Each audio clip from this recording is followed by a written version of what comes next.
We've just got off the train at Mepham and not at my hometown. There are engineering works this weekend, so there is a bus replacement service running instead of the trains. So we drove up half an hour from home to catch the bus, to catch the train into London. And we have been visiting Chelsea in bloom. Fingers crossed I have got a decent amount of footage to share with you. Have you ever been to Chelsea in bloom? Spoiler alert, if you're expecting a tour around Chelsea Flower Show, this isn't the video for you. Chelsea in bloom is like a fringe festival that runs alongside the RHS Chelsea Flower Show. You'll see from this footage that it was very crowded on Saturday afternoon, a lovely hot late spring day. Top tip, if you're planning to visit this free event, I would recommend going midweek and possibly even in the evening when the crowds have gone home. We're just pulling into Victoria Station and there is the Battersea Power Station, which has recently been renovated as a shopping venue. And this is just a little note for me, must book a tour on the English afternoon tea bus. Our first stop was at Ecclestone Gardens. Now this isn't actually in Chelsea, it's in Belgravia. So Belgravia also runs a festival alongside the Chelsea Flower Festival. And the theme for this particular year is Into the Wild, I think it is. And you will see lots of floral installations with an animal theme to them. So starting off with these very vibrant giraffe. I got flowers on the brain there. Here's a cheeky monkey and another giraffe. So this little monkey is made out of, well, it's dressed at the top with reindeer moss, which is the pale colour around the monkey's face, and then the rest of his fur looks like it's either Koya or Mulumbacchia, something like that. There's lots of floristry massed work going on, tightly packed materials. And here is a little owl outside the biscuiteer's shop. You might know them as the famous biscuit making place. The owl's feathers have been made out of preserved leaves. I'm guessing these have been glycerined and some of them have been bleached. If you'd like more information about the walking tour that we took, I will leave a map at the end of the video, so make sure you watch on to the end. So here I am, posing in my hot pink jumpsuit, and we walked down Newbury Street to Elizabeth Street and came to this beautiful flower stand. Check out the prices. A single head of hydrangea was, I think it says on that label, £10.50. And you can see there's some lovely roses at the back. And as I pan round, you'll see some beautiful, currently in season, peonies.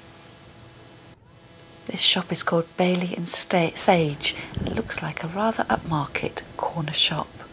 So a lovely arrangement across the front of the door. Now you'll see here, this is the last day of Belgravia in bloom, and some of the flowers are looking a little tired.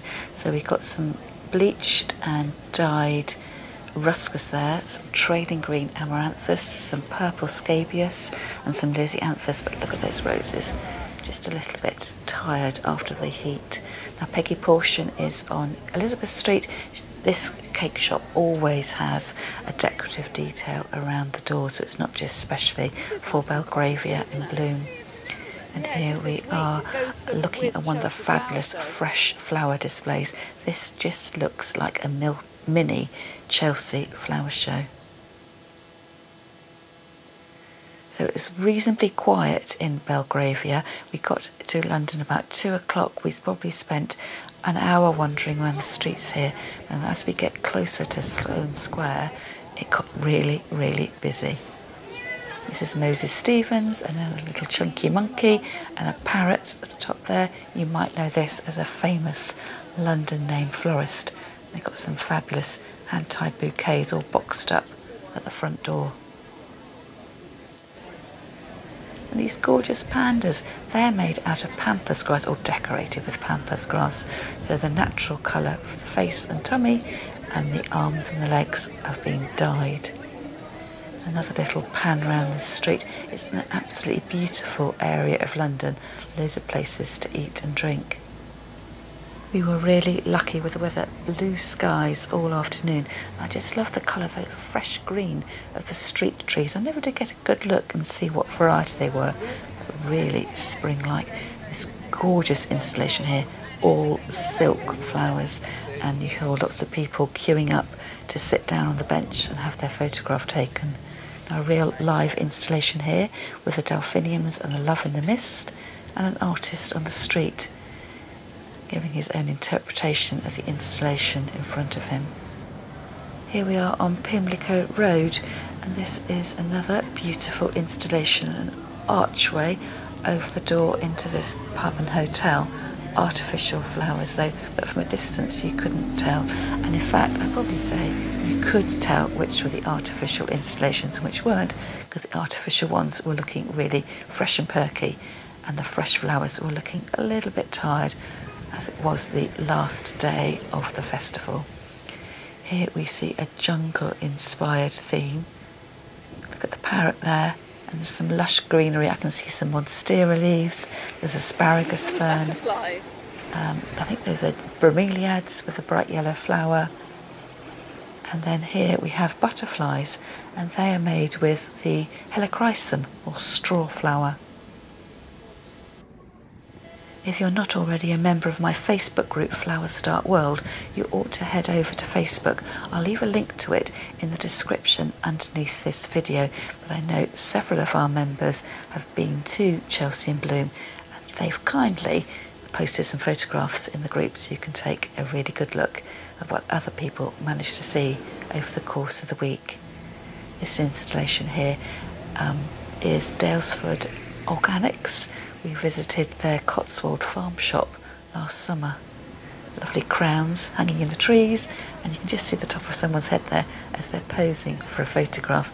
So I'm guessing some of these installations have got a bit of a coronation theme going on, probably left over from the celebrations earlier this month. I do wonder whether some of these shops permanently have these displays outside. Probably not this one. This is obviously a fresh flower arrangements. I wonder whether perhaps the bonsai tree might be there permanently. A very mossy looking installation here, which has obviously just had a fresh drink of water. Let's cross over the road to see more wild animals. There was a fabulous lion here with a monkey just up above him. Absolutely gorgeous. So as we get closer you can see that his little beard is made with pampas grass, and the face is sphagnum moss, which has dried out. That's the kind of moss that you'll use to make your Christmas door wreaths. And then the mane is a combination of silver birch and I think a little bit of dried eucalyptus. And this monkey here, I think it's using dyed reindeer moss. Lovely white and green at the hotel there, and then we are heading towards Sloane Square. So the Chelsea Flower Show entrance at Chelsea Bridge is just off to the left, and this is the installation for My Fair Lady. So the theme for Chelsea in Bloom 2023 was films. As you can see, it's slightly more crowded in this area, so we didn't really get an opportunity to stand and really appreciate the installations. So it's quite nice actually looking back on the film to see what I missed the first time I was looking. Beautiful flower cellar here. And then this is Ralph Lauren, so this is right on the corner of Sloane Square with Peter Jones, the glass building to the side, and a map. You can just see how many dots there are on that map. It wasn't available as a paper copy, so we just walked around and saw what we saw. I'm sure we missed absolutely loads, but we didn't miss the Hollywood sign right in the middle of the square. So here is a ticket to admit one to Jurassic Park. So as the camera pans up, you'll see the dinosaur with somebody in its mouth, and of course a big red London bus. And then a huge tub of popcorn off to the side. There were loads of places where you could have your photograph taken, but it was just so busy we didn't fancy queuing. So we pan around Sloane Square, and just as we come round we'll see Tiffany's. We'll get a better view of their shop front in a minute, but we're just sitting here enjoying the view and watching the artist. He held up his paintbrush for absolutely ages to get the correct height of the building so he could transfer it to his painting.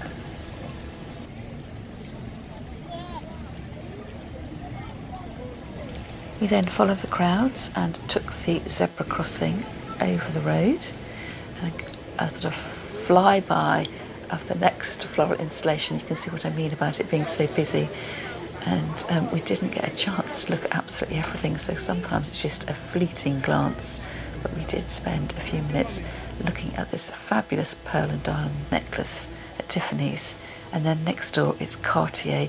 Fabulous, very stylish decoration there. This is Savills with the allium heads, and then Hackett's next door with their interpretation of the Orient Express. So not only was the outside of the shop decorated, but also the windows were themed too. I wonder how many carnations were used to create that lovely tapestry effect. And it's chip around the window frames. And then we moved down to Cadogan Street, which is just behind Tiffany's. A lovely place to stop and eat and drink. Here's Priscilla, Queen of the Desert. And the Secret Garden.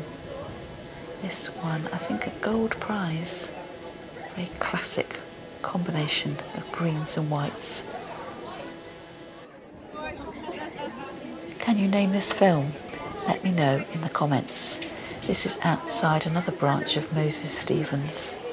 You get a little glimpse inside the door in a moment. They're selling these little pouches of flowers, which we did notice several people buying. A nice little keepsake to take home. Actually, this isn't Cadogan Street, it's Pavilion Road, and we sort of came up it the wrong way because the main entrance into it, as you can see here, is this huge gold Oscar. And then look at this, beautiful.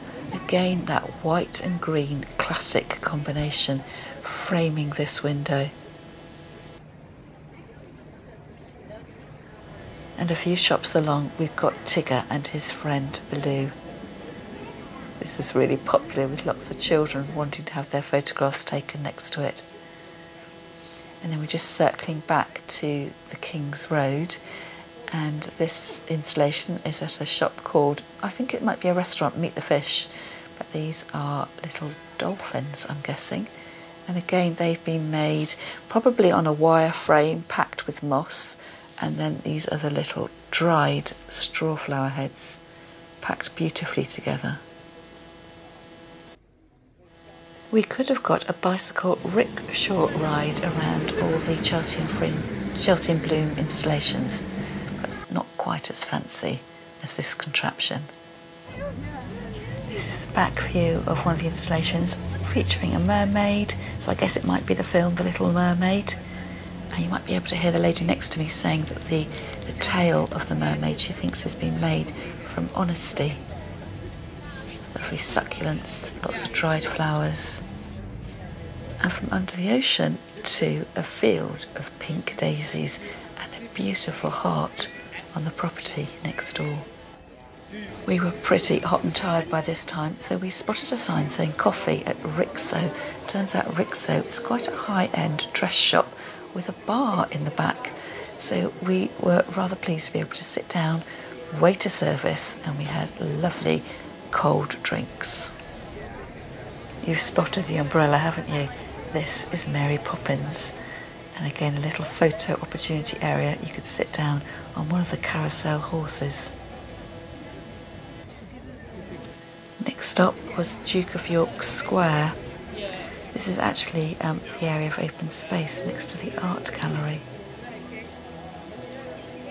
Lovely arrangements here. You can see over the door for Charles.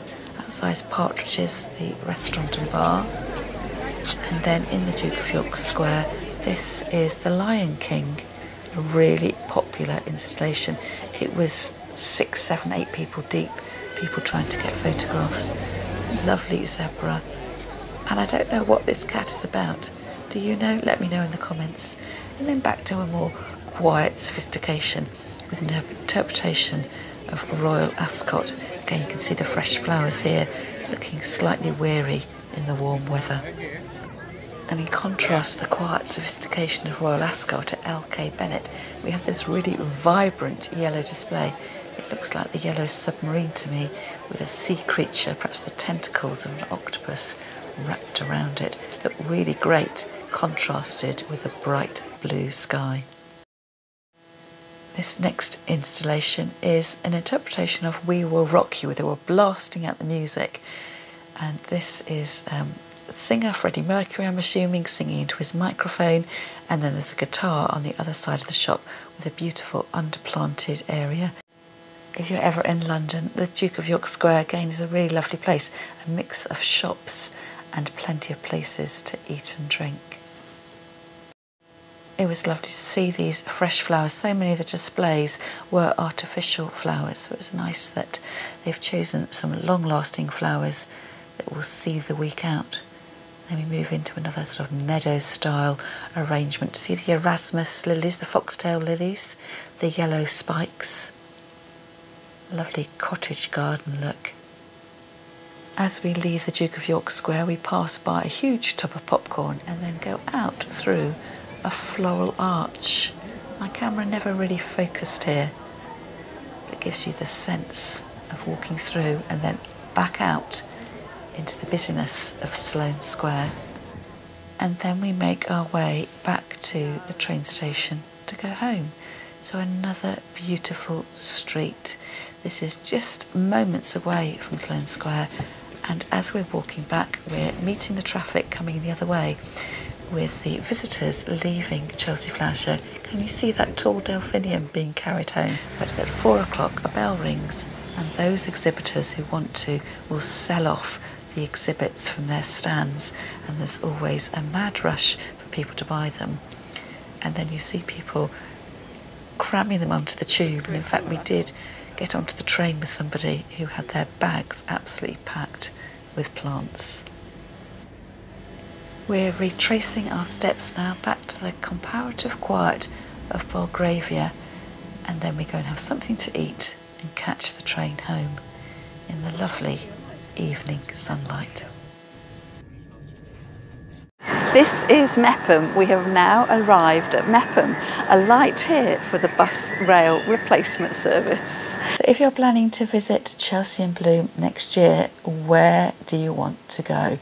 So this is the route we took. Our train locally gets into Victoria, and then we walked out to Buckingham Palace Road. So Buckingham Palace is only just up here, and we walked the other way, so don't walk to Buckingham Palace. And we walked down Buckingham Palace Road and then turned up Eccleston Street. So that's where the Eccleston Yards were. We came out of the back door and we came down Newbury Street and then Elizabeth Street. We're in the vicinity now of the Victoria Coach Station. That runs along here, and that's where Peggy Portion is, just on the side there. And then we walked right away to Newbury Street to Pimlico. So you might know Pimlico, I remember that. The film, the black and white film Passport to Pimlico, which must have been filmed in the early 1950s. And then when we go to the road here, this is where Chelsea Bridge Road is, and that's the entrance into Chelsea Flower Show. We turned right into Lower Sloane Street, and that's where we saw the My Fair Lady exhibit. And then we walked into Sloane Square. That's where Ralph Lauren was, Peter Jones, the department store, the tube station for Sloane Square's here, and we sat for a while in the square in the middle. And then we crossed over on the zebra crossing here, and that was Tiffany's on the corner with Cartier next door. And then you can see with my green highlighter pen, these were the streets that had more displays in them, which I picked up online, but it was just too much to do in one day. And then we came back. This is Pavilion Road, where all those cafes were, and then we looped around here to the King's Road, and I don't really recall how far we walked down King's Road, but the place where we had our cold drinks was about here somewhere, and then we crossed over and came back. So my map's quite old. It doesn't show the Duke of York Square, but it's in this sort of area here. Actually, it might be this area here, with the gardens outside and the art gallery next door. And then we looped our way back, and then we walked back this way, and that was the street with the lovely rusty red buildings, where we started to see people coming back from Chelsea Flower Show with all their plants. And then we walked back that way to Victoria Station. So an afternoon well spent. But my advice is, if you do want to visit, avoid Saturday afternoon. It was just so busy. I would definitely go midweek, and if you live near London, I would probably try and go in the evening when there weren't so many crowds. So I hope you enjoyed visiting Chelsea in bloom and Belgravia in bloom with me. If you did, don't forget to give the video a like, leave me a comment and subscribe to my channel. And better still, why don't you join my YouTube membership group for lots of behind the scenes goings on. That's all from me for now, and I'll see you again next time.